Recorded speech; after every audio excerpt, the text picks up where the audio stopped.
Hey Clashers, there are currently 3 strategies in the game which are outperforming everything else.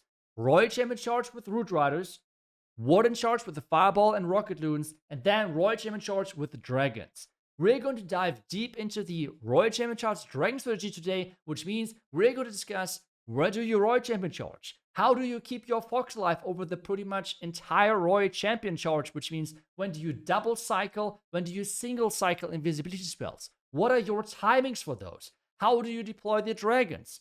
Where do you enter? Pretty much all of those most common questions, which I have so far never really talked about when it comes down to timings and so on.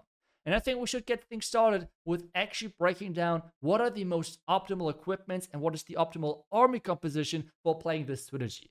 The first thing is the first choice of hero, which means the king or the queen. Both are viable and you can kind of select them based on your equipments and what level they have. If you're playing the king, you want to use Frosty, the snake bracelet, and as well the spiky ball. You can use the archer queen as well. On this one, you can use the double epic or as well the healer puppet with the action figure. The action figure here being the important one, which you need to have to level up. Otherwise, you might struggle a little bit. But both heroes work completely fine. Some are better versus some bases, some are better versus others. We're going to go with the king today and with those equipment combination right here. The next hero being the minion prince. On this one, you have as well some variety. The most basic one, which we're going to use for today's video, are the double common henchman puppet and the dark orb. You can replace, if you haven't upgraded, the henchman puppet with the dark crown. It is always going to be an upgrade because it means you have way more damage and as well hit points on your minion prince, and he's going to turn into a really big monster later on than in the attack. The second thing, which more and more pro players and top players are doing, replacing the dark orb with the meteor staff. I know a lot of people are still thinking the meteor staff is not good whatsoever, and it's fair to assume you don't have to use it, but a lot of top pushers by now are switching to the meteor staff to have a really, really heavy-hitting minion prince on the back end. Because remember, the meteor staff is going to give you as well bonus stats, 125 DPS, and you're going to get the 30% of the dark crown for this DPS as well. So they're scaling really well together, making sure that you have a lot of value on the back end. While the dark orb, for example, here is more situational. Really good versus Rage Tower bases, but you need to have your minion prince looking in the right direction. Otherwise, this equipment has the potential to be a game changer or be completely useless. It's kind of more coin flip, while this combination is more consistent. But as I said earlier, we're just going to use the complete basic for this video, just so I can show you the basics overall of the strategy. But just so you know, you can do those upgrades. For the Warden, I would not change anything. Yes, some people like to use the Rage Gem, but the Healing Tome, it's just so much better. It is just so much better. If you do not have Sneezy, just go with the Electro Owl. Works as well, but obviously you have Sneezy unlocked. Go with that. The next one is the Royal Champion. And since this video is as well about cycling the invisibility spells, go with the Fox. Trust me, you're getting so much more value. If you want to go with the Rocket Spear, go with the Phoenix, but then you don't have it for the Minion Prince, which is on the back end really sad. The Minion Prince with the Phoenix is just so insane because all those passive equipments like the Dark Orb, like the Dark Crown or the Meteor Staff, they still work in the Phoenix form. So this is why it's such a good pet on the Minion Prince. Don't switch it away. If you want to, then at least go with the Rocket Spear, I guess. But still, this combination here is by far the best and will get you the most value. As well for the troops, this is pretty much just like a simple, straightforward thing. You should use Wall Breaker to get your hero in the beginning into the base, and as well some Rocket Loons to support the Royal Champion and push into the right direction. If you're using the Archer Queen, try to add another Ice Golem to make her stay alive a little bit longer. But with that being said, let's dive into the attacks and figure out how you actually play the strategy, and most importantly, how do you keep your Fox alive. And a really big shout out goes to Mutke for sharing those attacks, because I could do those live attacks then in Legends, but I really want to make this video all about you learning, which means I really want to explain everything into detail so you know how to play the strategy after this video perfectly. And replays are just way better, and Mutke knows exactly what he is doing as he's playing the Dragon strategy now for quite some time in Legends, and he's really good with it. So let's start with the first question, and that is, where do you Royal Champion charge? What is your main goal? What do you want to get with the Royal Champion? Well, you want to get the core. That's pretty much the easy answer. You want to take down the area, which is the most annoying for your dragons. And that typically is the core. On this one, it's even more obvious because of the Rage Tower. But for example, if there's a town hall isolated, getting that is always a nice thing. As well, if there's a lot of damage, like on here, getting that is a really nice thing. But where do you start now? Well, you're looking for a straight pathing into this core. And for this one, you could go from the left side. This bottom side here has an area where there are no defenses. So you want to have a pathing of defenses leading you into the goal, like where you want to go. And on this one, just going from in here is a really solid start. But wait, the wizard towers on the outside might lure the Royal Champion away. And this is now where those rocket loons are coming in really clutch. You should use them to not just redirect your Royal Champion, but as well try to avoid areas which might be baited, which means giant bombs, spring traps, and so on. With that being said, Mutke was able to really push the Royal Champion here. The Earthquake, you want to deploy it on buildings which are close together, have a lot of hit points to make sure the Royal Champion is not having to like go crazy on her own. And the next important thing is the timing of the haste vial. This thing is going to speed up your Royal Champion by a lot. And if you use it somewhere where there's not as many buildings close together, which have a lot of hit points, she is going to run between like everywhere. It's really hard to make predictions of where she's going next. So make sure that you're using that ability when she is kind of stuck in place, surrounded by a lot of buildings with high hit points, so she's not moving too much. Otherwise, you might lose her really quickly. Just be aware of that. Good timings to use her are in Rage Tower compartments, or if you're facing the Town Hall. Those are the best times to use the Haste Vial. Now, let's go to the Dragon part. This is by far the easiest. Typically, you're going from the side where there's like least amount of damage on your heroes or on your troops in general. This is the side you're picking with the King. On this one, it's not a big difference, to be honest. Both sides are pretty much symmetrical. On this one, there's the Sweeper, so that's why he's going in with the Dragons on the bottom side. But otherwise, both sides would have been completely fine. Like, you're trying to pick a side where there's not too much damage, and that's exactly what is the case over here on the top side. The bottom side is fine as well. So on this one, it was kind of 50-50, but overall the approach here is always you want to make sure that your King is more as a cleanup purpose, with taking down defenses more 1 versus 1, instead of taking on a huge compartments which are still alive, because he won't be able to stay alive long enough for himself to provide the value he's looking for. Because the important thing here on why you're starting from two different sides is the time aspect of the attack. Yes, you might run out of time because you have just done like 1.5 minutes of a Royal Champion charge, but if you're providing now the cleanup of King and Siege Barracks or Queen and Siege Barracks from one corner and then the Dragons from the other corner, you should not run into time issues. And that was displayed really nicely over here. Now the question though is, because we have now concentrated on where to approach, how do you approach? Which means, how are you able to keep the Fox alive? Because if you have seen this correctly, he has kept the Fox alive until the last rotation of the Fox, which pretty much means he ran out of invis spells and then the Fox died. So making that work is one of the biggest game-changing factors on why your current dragon attacks are falling short right now, while the pros are smashing out of those different bases. For that, we're going to take a look at the next base, which is this one. And again, where do you want a Royal Champion charge? Yes, one thing could be the Rage Tower, which could possibly work, but a lot of times there are a lot of traps around it, because this is the area where people want a Royal Champion charge. So instead, he's picking the core, the Town Hall, as his target. How do you get to the core? Well, you have those defenses leading away from the core, so instead what he's doing, going for the Wizard Tower, and then going into those defenses while redirecting the Royal Champ with Rocket Loons. Really nice approach, really smart way, because pathing into the Town Hall for Dragons is a little bit tricky. The next thing now, and this is where this guide's getting really technical, but those are the important things to know if you want to have a long Royal Champion charge.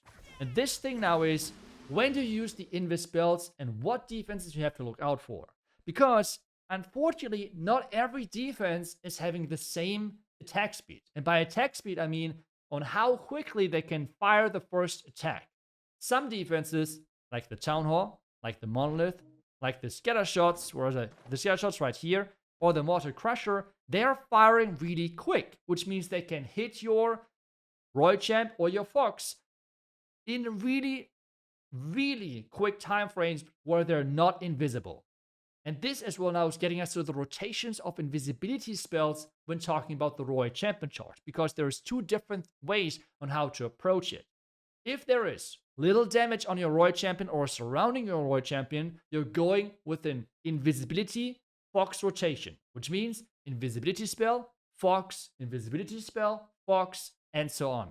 Every time between an invisibility spell and a Fox rotation, you have a small time frame or time window where you can get hit. This time window is really short, and you can see it right here because he's going to use that in the beginning. You can see Fox turning out, he's doing the next invisibility, and this means there is a small window where things can hit him. Again, now invisible again, next invisibility right now, using it really quick, and now there's a quick window where he can get hit, using another, you saw, like the Expo, the Inferno Tower shooting quickly. Those quick windows will be always there, even with pretty much pixel perfect timings. This is why there's now the second option, the double cycle. I will tell you the numbers and the exact time frames on when you need to do those in just a second. But I just want to understand, or want to make sure that you're understanding that there's two different ways on how you can deploy your invisibility spells. The first one, as I said, invisibility spell, Fox, invisibility spell, Fox. Well, now the second option is if there's a lot of damage around the Royal Champion and you might lose hit points on her or the Fox. This is where you want to use spell, spell, Fox. Spell, spell, Fox. Now you might be wondering, iTzu, okay, this is now getting way too confusing. How do I even count out of that stuff during the attack? That does not even work. Well, lucky thing here, you don't even need to count. All you have to do is press the invisibility spell at certain time frames at the middle of your clock, which is ticking down. So when you're doing a live attack in the top middle part, you have your countdown pretty much. When you're doing a single rotation, you want to drop the invisibility spell between the 7 and the 6, which means if it's going down from 57 to 56, so pretty much 6.5, then you want to drop the invisibility spell. That is the perfect timing. So have little, really small windows of being visible in between the rotations, but typically not taking too much damage because you only use them if you're in an area where there's not a lot of damage. Now, as he's getting closer to the middle part, he has to double cycle. I will show you in a second how that looks like. But this is what he used in the beginning. Remember, this works 56.5, 46.5, like whenever the second timer is going from 7 to 6, this is your timing. So 57, 56, 47, 46, 37, 36. You do not have to count, just look at those timers. Super easy, right? Like, you don't even have to, that's not that crazy. Now, as he's getting closer to the core, he sees, okay, at this rotation now, the Town Hall is going to fire as well. You have seen, they were just visible for half a second or something. But as I just told you, some defenses, like the Town Hall, like the Monolith and some others, they fire so quick that they still get the one important shot out. And with that being said, he has to now switch the cycle. This now is, the Fox is turning him invisible, and now you will tell the invisibilities are coming in. First invisibility, second invisibility. Now it's the Fox turn. Then again, after the Fox, invisibility into invisibility. Like, this is then the rotation where he's changing it. He's trying to go back into the single rotation really quickly because he had to use 2 redirect invisibility spells, which means he doesn't have that many invisibility spells left. He had to take the risk at this stage, even though there's a lot of damage around him, to get some more value with the risk of, hey, he's taking then more damage. But those are the key aspects of having your Fox staying alive way longer. This is the reason why a lot of the pros are keeping their Fox alive pretty much during the entire attack. And again, I know those are a lot of numbers, and don't worry, we're going to have that in another attack showcase again in just a second. But I just want to make sure that you're having those numbers in your head if you're playing this strategy. Because while the dragon part now is super simple and probably, like, I don't know, anyone could do it. I don't want to be too disrespectful to, like, saying now the dog could do it. But let's be honest, if the Royal Champion charge was successful, anyone could now just deploy the dragons and everything in here and have it started attack. Everything about this attack is coming down to the Royal Champion charge and how you execute that. The Dragon part and Hero part on the other part, like on the other side, is really, really simple. That's what I'm trying to say here. This is why this of the top 3 strategies is by far the easiest. Not saying that it's overall easy, don't get me wrong. Just saying it is easier than the Royal Champion Charge Root Rider or the Warden Charge Fireball attacks. By far, it is easier. Not easy, but still. The most important thing here again, which I want to highlight, are the Royal Champion Charge parts. And this is what we're going to quickly go there. Again, you can see here that attack is going to be a nice 3-star for him. And with that, we're going now to the next attack, identifying where's the Royal Champion Charge. And you can as well play along on how and when you would now double cycle versus single cycle with the invisibility spells. And I'm aware that this video is like less about the gameplay and we're pausing a lot and such, and I'm sorry for that. But I really want to make sure I have a video like this on my channel where I'm breaking down the Royal Champion Charge step by step. And you can really, really master it, because watching my defenses, I see so many people struggling with the timings and understanding even that there are different timings and how you can really utilize them. Now, for this base, how do you approach this? Again, we want to take down the core. The core here being the Hook Tower, as well the multi-gear, but as well the Town Hall. But again, we're now having to choose a combination between direct path, but at the same time, quickest path into that area. Now, we could go from this bottom side. The problem here, though, is those defenses are leading us away from the Town Hall. And that is not good. Which means the Town Hall would be kind of tricky to get into. If there are Tesla out here, the pathing to the Town Hall, it is not great whatsoever. Another thing, though, which you can use is the pathing from the top left or from the top right side. Wizard Tower, Air Defense, and then going in here and bouncing in between those 2 defenses always, and then into the core of this base. And this is the pathing which is way more efficient, and this is why he's going for it. The next thing as well is you do want to make sure that the pathing is as straight as possible, which means you do want to take down this Arch Tower, because then you can deploy on the Wizard Tower, get those defenses out. Then over here we have 2 non-defensive buildings, so the Royal Champion is going to ignore them. And you can just redirect wherever, as well with the Tesla, for example, just get those spells in there. In the beginning you can see again, really clearly, he's using a spell, then the Fox. A spell, then the Fox. There's not too much damage. Multi-Arch Tower and as well the Ricochet Cannon, they're not too quick to attack. So there's barely any hits happening on the Fox or on the Royal Champion whatsoever. Now he's getting into the danger zone, how I call this, which means there's a lot of damage. Now we can see spell, spell, Fox. Again, in the beginning he used the timing of 6.5, which means as the second timer is going from 7 to 6, he dropped the invis. Now he's going to 7.5, so between 8 and 7, and then 4 the second timer. This is why he's dropping way more invisibility spells, but take a look at that. He has now charged half the base, and the Fox is still alive. This is the game-changing difference between probably most of your attacks and what the pros are doing. Knowing when to cycle the spells and how. Keep doing the invisibility double cycle, another invis now, which means he's using less of the invisibility of the Fox, but at least it's a safe use, which means the defenses had never any chance of attacking the Royal Champ or the Fox whatsoever. He only could get hit by traps in general, otherwise nothing could hit him. There was no counterplay for the base. There was nothing the base could have done to stop this Royal Champion charge as soon as he's getting close to the core. There are typically no traps. And this is really the big deciding factor to make those Royal Champion charge attacks work. Again, on the left side, there's way less damage. That's why he's starting the King over there. The Dragon's from the far right side. He has this time around a really nice Dark Orb ability to cover this entire back end. And the base is already dead at this point. This is where the Royal Champion charge is just so clutch. So, again, I want to highlight the timings again. If you have a single rotation, which means spell, Fox, you're going to deploy the spell whenever we're going from 58 to from 57 to 56. This is the important timing. The same with then like 47 to 46, 37 to 36, and so on.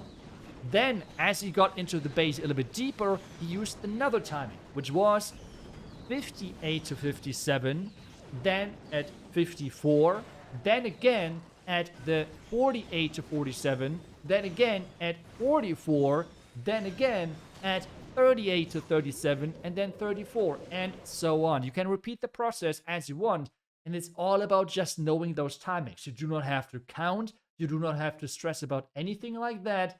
Just get those timings into your head, which are those key numbers. Single cycle, 6.5, again, like the seconds. It's just easier to say, always to say then between 7 and 6. So 6.5. And then if you double cycle, it is 7.5 and 4. Those are the numbers you need to remember. And if you are getting them into your head, you're going to Roy Champion Charge like a pro, like Mutke, like all of those top players right now in Legends who keep their foxes alive for an eternity. And with that, dragon attacks will feel like easy. And as soon as you have done your Roy Champion, if you have a dog, if you have a cat, if you have anything, you can get them, give them the device, and they will triple for you. But the Roy Champion Charge, that is the game deciding thing. With those timings, this is where you're going to get the success. I hope this video was helpful. Let me know if you would like to see such videos, deep diving into strategies a little bit more in the future. I'm not really sure if it's like too many numbers, too boring. I don't know. Just let me know how you feel about it, and I can see if I can repeat that in the future. But for now, I want to have one of those videos on the channel. Thank you so much for watching the video, and I will see you guys back tomorrow with the next one. Until then, see ya, and bye-bye.